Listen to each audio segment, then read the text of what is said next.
Le père Jean-Joseph Lataste, fondateur de la communauté religieuse des Sœurs dominicaines de Béthanie, va être béatifié ce 3 juin à Besançon.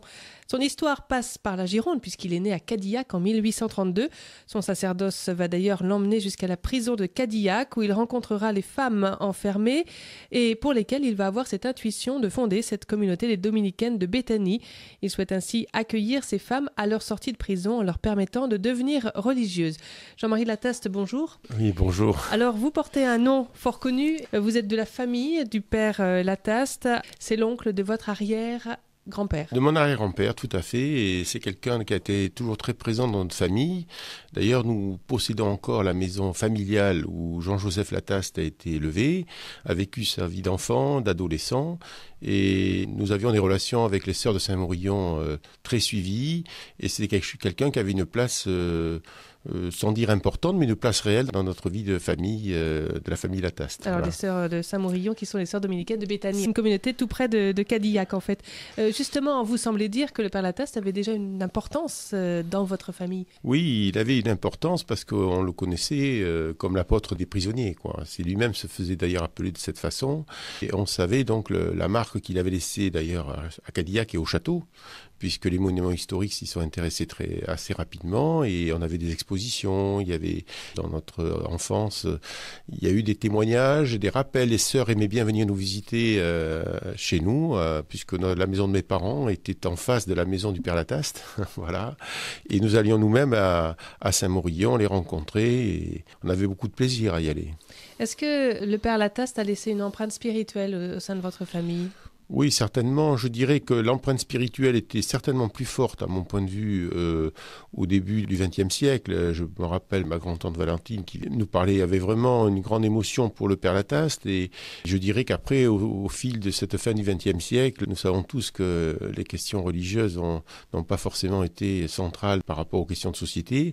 Et donc, certainement que le père Lataste a pris moins de place dans notre famille, même si certains d'entre nous y étaient attachés. Moi-même, je connais le père Jean-Marie Guelette, vice-postulateur de la cause du père Lataste depuis 20 ans. Donc, je veux dire, l'attachement à la cause du père Lataste n'est pas arrivé hier matin. On suivait ça d'un œil attentif, on dira. La béatification va changer quelque chose, justement, elle apporte quelque chose à votre famille ? Moi, je pense qu'elle va interroger. Elle interroge. Et j'ai remarqué, puisqu'on a créé, grâce à, je dirais, à l'abbé Grondona, de Cadillac, grâce au soutien de notre archevêque, une démarche spirituelle sur Cadillac qui va nous conduire au 30 septembre, avec le père Ovarino. Un temps fort en Gironde. Des temps forts en Gironde, et le père Ovarino que je salue pour les conférences qu'il nous a données pendant le carême. Ça nous a conduit à une démarche spirituelle qui a fait que j'ai associé le plus grand nombre de notre famille, et j'ai remarqué que même ceux qui étaient le moins proches du père Lataste, mais finalement s'y sont intéressés. Aujourd'hui, avec un petit peu de recul, si vous deviez dire un trait de caractère du père Jean-Joseph Lataste, qu'est-ce que vous diriez ? Je dirais l'obéissance. Je crois que c'est la première des choses, l'obéissance. Et la deuxième chose, je dirais, c'est il croyait à la réhabilitation. Je crois que c'était quelqu'un qui croyait, avec l'exemple de Marie-Madeleine, il disait que les plus grands pécheurs peuvent faire les plus grands saints. Je crois que ça, c'est ce message d'espoir qu'il apporte à l'humanité. C'est de dire, même si on a péché, même si on est au fond, il y a un espoir. Vos fautes, aussi grandes soient-elles, elles peuvent être pardonnées par Dieu pourvu que vous le vouliez et que vous en ayez la force de lui demander. Voilà. C'était l'intuition du père Lataste. D'ailleurs, il y a eu un débat récemment, le 22 mai, c'était à Cadillac, sur ce thème, Jean-Joseph Lataste et la réhabilitation, donc en lien avec son œuvre auprès des prisonnières des maisons de détention. Qu'est-ce que cela nous apprend sur cette question aujourd'hui, sur la réhabilitation, toute cette expérience du père Lataste ? Je crois que le débat qui a été organisé grâce à l'initiative de monsieur et madame de Gabory et de l'abbé Grondona à Cadillac, monsieur et madame de Gabory étant les maires de Cadillac, a été très, très intéressant parce qu'on a confronté les points de vue d'un historien, d'une philosophe, d'un juge d'application des peines et du curé de Talence. Et ce qui était très intéressant, c'est de voir qu'effectivement, si on se place au plan philosophique ou au plan de la société, c'est un peu un pari. Dire, quelqu'un qui sort de prison, on lui donne sa chance pour vraiment le réhabiliter. Et en cas de récidive, quel poids on porte ceux qui l'appliquent, et notamment les juges d'application des peines, dans ce choix, puisqu'il y aura forcément des échecs. Et à l'envers, si on ne donne jamais la chance à ceux qui sortent de prison de se réinsérer, alors qu'il y a des exemples de réussite, on prive un certain nombre de personnes de la possibilité de se réinsérer. Je crois que le message du Père Lataste était fort, puisque lui, il disait, la complète réhabilitation devant Dieu, elle existe, et le meilleur moyen de le montrer, c'est de vivre dans une communauté religieuse et auprès de sœurs qui, elles, n'ont pas connu la prison.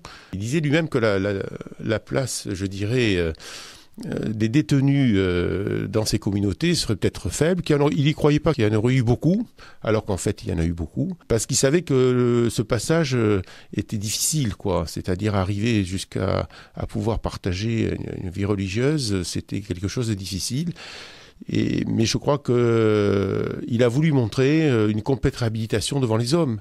Voilà, ces femmes qui n'étaient pas reconnaissables à travers le voile. Et ça, c'est beaucoup d'espoir qu'il leur a apporté. C'est un message toujours valable aujourd'hui pour les prisonniers, justement, à travers cette béatification. Oui, alors certainement, sœur Pierre-Élisabeth Suter, que nous recevons le 30 septembre à Cadillac, qui est la prière générale des couvents de Béthanie, nous parlait de la prison de Norfolk aux États-Unis. Aujourd'hui, il y a, je dirais, à travers les tiers-ordres dominicains, des fraternités qui se constituent dans des prisons, comme à Norfolk aux États-Unis, et qui apportent ce message d'espoir aux prisonniers. Vous êtes peut-être dans des murs, comme au château de Cadillac, mais ces murs, vous pouvez les dépasser si vous mettez votre confiance dans Dieu. Et je soulignerai à travers deux points forts qui étaient pour le Père Lataste, l'Eucharistie et l'adoration des Saints-Sacrements. Et je pense qu'aujourd'hui, l'occasion de la béatification est l'occasion de donner beaucoup d'espoir à tous les prisonniers. Et finalement, nous sommes un peu tous des prisonniers aussi, à une certaine façon. Et de se dire, Dieu, la miséricorde de Dieu, voilà, je crois que c'est un grand message sur la miséricorde. La miséricorde de Dieu est immense, pourvu que vous vouliez la demander, quelles que soient les fautes que vous ayez commises. Merci pour ce beau témoignage, Jean-Marie Lataste.